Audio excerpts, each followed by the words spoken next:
کس سیاسی پارٹی آج خواہ وہ اپوزیشن میں ہو یا بقایا 180 رجسٹرڈ سیاسی پارٹیاں جو یہاں، لیکن باقی لوگ جو ہیں یہ درد ہے ان کو عوام کا کہ آج وہ خاموش اور غائب ہیں جبکہ عوام تکلیف سے بلبلا رہی ہے۔ فی لیٹر پیٹرول پر حکومت پاکستان کا منافع یہ 211 روپے تھا جب قیمت پرسوں بڑھی ہے، اب کل جو کم کیا ہے اس کے بعد رہ گیا ہے 131 روپیہ اب بھی۔ یہ ہم نے ایک چارٹ بنایا ہے جو آپ سب کو دے دیتے ہیں، جس میں بھارت، سری لنکا، یورپ، برطانیہ، امریکہ میں کتنے فیصد پیٹرول بڑھا ہے جنگ سے پہلے اور جنگ کے بعد۔ ہمارا بڑھا جی 71% جو پرسوں پرائس تھی، جو کم کی ہے اس کے بعد ہے 41.5% بڑا ہے یہ جنگ سے پہلے اور بعد۔ بھارت میں بڑھا ہے جی 5% جنگ سے پہلے اور جنگ کے بعد۔ 34% بڑھا ہے سری لنکا میں، ہم سے بھی کچھ 7% کم، اور 40% بڑھا ہے یورپ میں، 18% برطانیہ میں، امریکہ میں 33%۔ اور آپ کو پتہ ہے کہ ان کے وہاں پر آور پر ڈے انکم ہم سے کئی گنا ہے ان ملکوں کی۔ پاکستان کی ماہانہ کھپت 83 کروڑ لیٹر پیٹرول اور 67 کروڑ لیٹر ڈیزل ہے۔ 100 روپیہ فی لیٹر پیٹرول اور ڈیزل پہ منافع کا اندازہ لگائیں تو یہ 83 ارب پیٹرول اور 67 ارب ماہانہ ڈیزل کا منافع بنتا ہے، جو کہ جمع کریں دونوں کو تو ماہانہ 150 ارب اور سال کا بنتا ہے جی 1800 ارب، جو حکومت پاکستان کماتی ہے، یعنی عوام کا خون چوستی ہے۔ پاکستان میں سرکاری گاڑیاں 86,500 ہیں، اس کے لیے مفت تیل عوام کے ٹیکس سے 114 ارب کا جاتا ہے۔ وفاقی حکومت نے اس سال کے بجٹ میں، ترقیاتی بجٹ میں ایم این ایز کے لیے 1000 ارب روپیہ رکھا، کچھ کم بھی کیا اسے، لیکن ان حالات میں کوئی بنتی ہے لاجک تک کہ آپ اربوں روپیہ ایم این ایز کو دے ترقیاتی فنڈ کا۔ اچھا میرا اپنا حلقہ گرین ٹاؤن شپ ہے، یہ بھی وہاں آئے ہیں کوئی مہینہ پہلے، توفیق صاحب بھی وہاں آئے ہیں مہینہ پہلے، اور بات میرے حلقے کی نہیں ہے گرین ٹاؤن شپ کی، آپ کسی حلقے میں چلے جائیں، نہ وہاں آپ کو صاف پانی ملے گا، نہ وہاں معیاری تعلیم کا اسکول ملے گا، نہ وہاں معیاری ڈسپینسری ملے گی، گلیوں کا برا حال ہے، گٹر کا برا حال ہے۔ اس حلقے کے M N A M P A کا باقی عوام کی زندگی سے کوئی میل نہیں ہے۔ 10 سال میں حکومت نے 8400 ارب آئی پی پیز کو ادا کیے، جس میں سے ہزاروں ارب روپیہ کیپیسٹی پیمنٹ چارجز ہے۔ پلانٹ بند بھی رہے گا تو پیسے ہم دیتے رہیں گے، بجلی نہیں بن رہی تب بھی دیں گے۔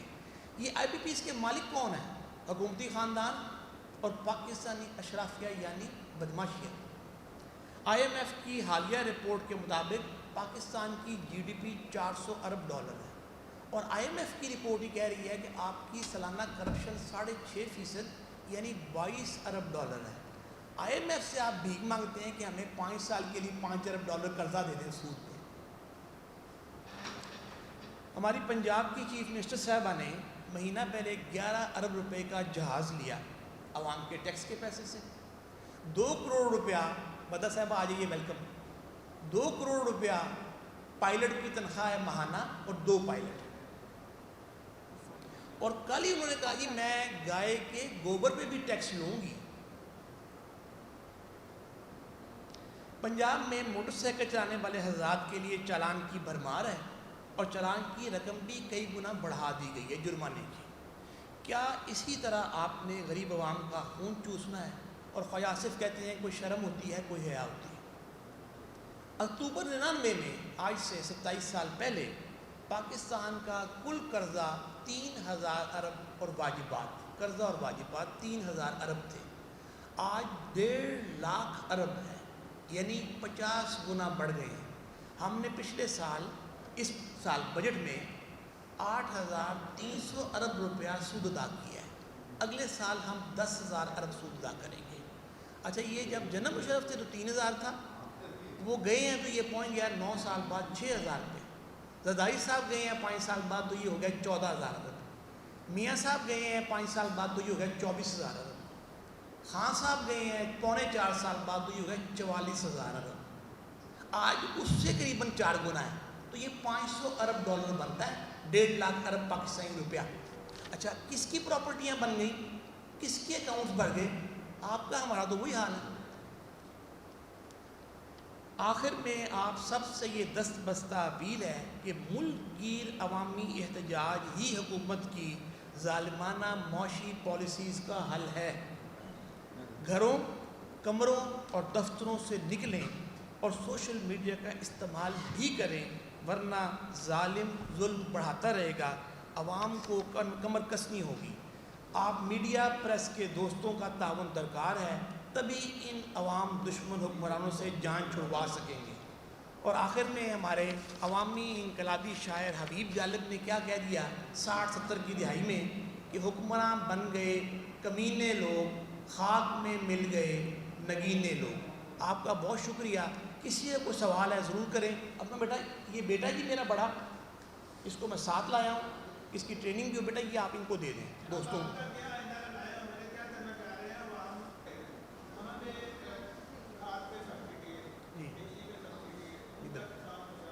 جی بالکل جی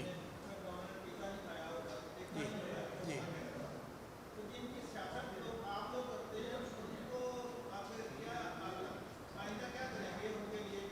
سر ہم تو آج حاضر ہی اس لیے ہوئے ہیں کہ کم از کم ہم پہنچ کے اپنا میسیج تو ریکارڈ کروائیں, اور عوام کو ہم نے پیغام دے دیا کہ دیکھیں سوشل میڈیا کے اوپر پرائم منسٹر کو 80 روپے کم کرنے پڑ گئے.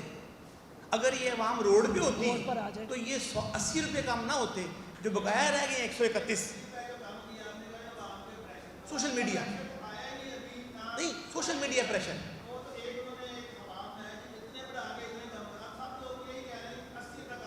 سر ہم تو نہیں کہہ رہے, آپ یہ پڑھ لیں نہ, ہم کہہ رہے ہیں نہ سن رہے ہیں. ہم تو یہ کہہ رہے ہیں عوام گھروں سے نکلیں, کمروں سے نکلیں, ظالم ظلم بڑھاتا رہے گا. ہم نے تو اپنے حصے کی شمع جلانی ہے نا. کہ بھئی ہم اب میرے کچھ نادان دوست جو مجھے بہت پیارے ہیں وہ آج نہیں آئے. میں نے کہا میں اٹھا لوں گا بوجھ.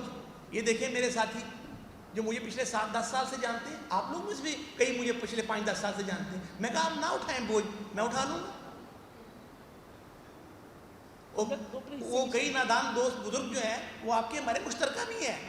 اچھا وہ کیا ہے کہ مشکل ہے یہ تیار کرنا, پہنچنا, پریس کلب سے بات کرنی, محنت کرنا. یہ مجھے جانتے ہیں تو آئے ہیں, ان کی مہربانی.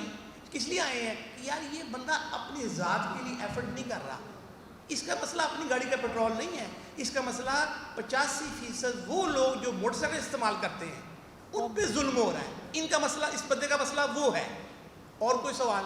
قومی ایشو ہے, قومی ایشو ہے, یہ ہمارا قومی ایشو ہے. اور کوئی سوال؟ آپ کچھ کہیں گی ولا صاحبہ, کچھ کہیں کریں آپ کے جو ذہن میں سوال آپ کریں.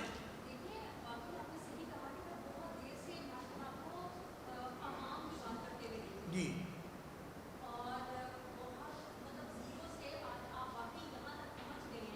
آپ ہمارے ساتھ اس میں پروٹیسٹ میں شامل تھیں, مجھے یاد ہے.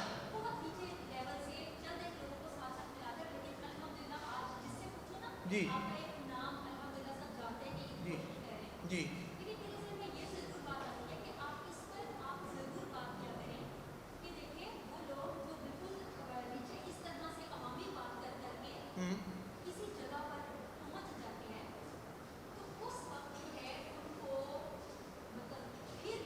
وہ ڈی ٹریک ہو جاتے ہیں, یہ کہہ رہی ہیں آپ.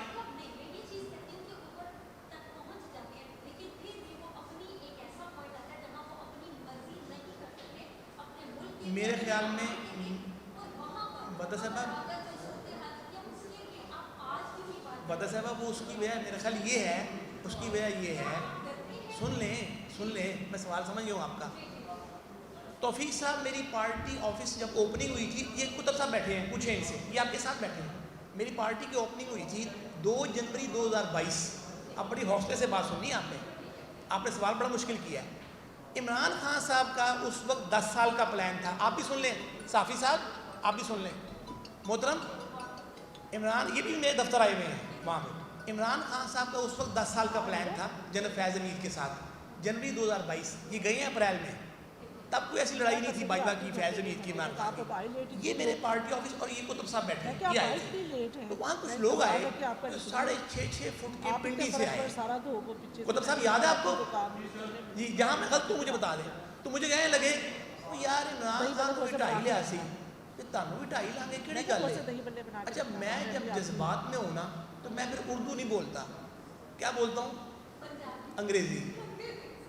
یہ بیٹھے کتب صاحب، یہ گواہ ہیں اس چیز کے. میں نے انہیں کہا، میں کہا سردی ہے 2 جنوری، میں نے جرمن جرابیں اور جرمن ساکس پہنے ہوئے ہیں، مجھے سردی لگتی پیروں میں، لیکن مجھے فکر پاکستان کی اس خاتون کی اور بندے کی ہے جو پاکستانی ساکس بھی افورڈ نہیں کر سکتا. ایک میری وائف کے 3 سرجریز ہوئی ہیں امید لطیف میں. آج ایک سرجری 5 لاکھ روپے کی ہے ڈیلیوری.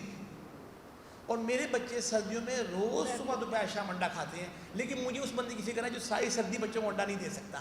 تو میں نے کہا آپ جناب باجوہ کی بات کی، بیٹھے پوچھ لیں ان سے، انگریزی میں گفتگو ہوئی تھی. تو میں نے کہا آپ جناب باجوہ کی بات کر رہے ہیں. میں نے کہا وہ آ جائیں، ہمارا منشور سن لیں، سمجھ آئے گی تو بہت اچھی بات ہے، ورنہ میں ان کو 1 کپ کافی کا اپنی جیب سے فالتو پلا دوں گا. مسئلہ یہ ہوتا ہے کہ ہم ہمیشہ ڈیل کرنے کے تیار رہتے ہیں. نظریہ، اصول، مینیفیسٹو بھاڑ میں گئے، ہمیں اب پرائم منسٹر بننا ہے. یہ ہے اس بندے کا مسئلہ جو پھر وہاں جا کے ڈول جاتا ہے. میں نے آپ کو بتایا آج کئی بزرگ نادان دوست مجھ سے ناراض ہو کے نہیں آئے کہ آپ کیوں کر رہے ہیں پریس کانفرنس، اس کی ضرورت ہی نہیں ہے.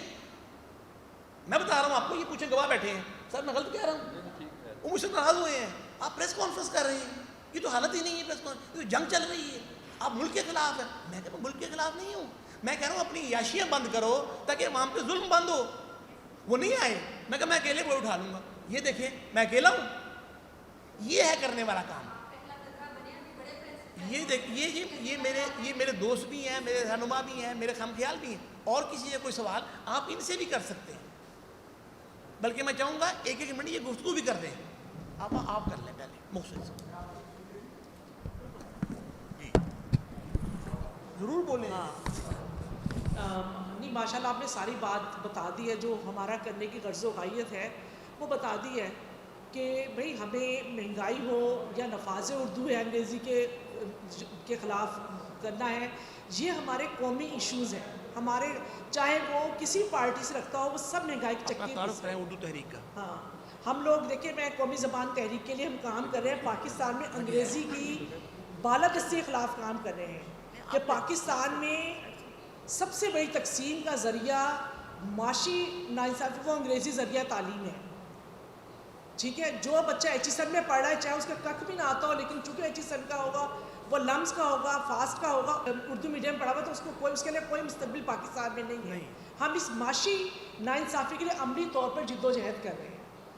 اور کہ بھئی ہم کہ ہر بچے کو وہی سہولت ملے جو ایک ایچ کے بچے کو ہے، جو ایک سرکاری اسکول کے بچے کو، جو لمز کے بچے کو. کیونکہ ریاست جو ہے وہ بنیادی انسانی حقوق کی ضامن ہوتی ہے.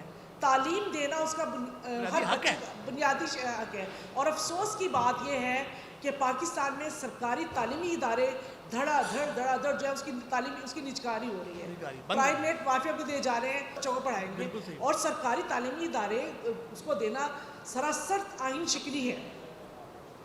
اور افسوس کی بات ہے کہ وہ چھینے جا رہے ہیں کتنے کرتے ہیں. اور مجھے حیرت ہے کہ اس کے اوپر کوئی آئین نہیں رہا. وہ سوچے کہ شاید یہ اساتذہ کا مسئلہ ہے، یہ اساتذہ کا تعلیم حاصل نہیں ہے تو ظاہری بات ہے کوئی ان کے پاس ملازمت بھی نہیں ہوگی. بالکل صحیح. اور ساری تعلیمی اداروں کی اور سب کی ڈاؤن سائزنگ کی جا رہی ہے.